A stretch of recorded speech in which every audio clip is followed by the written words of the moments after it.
देखो बंधुरा আমি আজকে কি রান্না করছি। তো সকাল থেকে একটা ব্লগ করতে পারিনি, সময় পাইনি। তো দেখো এখন কি রান্না, দেখো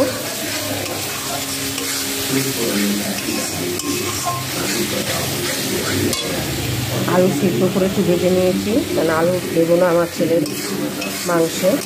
তো মাংসতে আলুটা পরে দেবো, মাংসটা হয়ে গেলে পরে তারপরে দেখো মাংস দিয়ে দিলাম, মশলা করতে।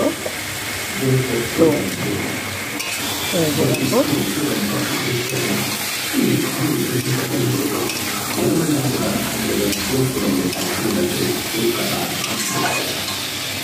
ও বন্ধুরা, এই যে মাংস হয়ে গেছে, ফাইনালি মাংস করে ফেললাম। এই দেখো মাংস, এটা বড় ছেলে বৌমার, এটা ছোট ছেলের মাংস, আলাদা আলাদা করতে হয়। এই দেখো চিংড়ি মাছ দিয়ে পুঁই শাক, মাছের ঝোল,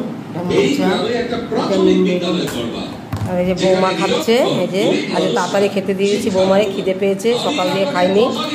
আর এই যে আমার ছোট ছেলেও খাচ্ছে, দেখো হালকা করে মাংস করে দিয়েছে।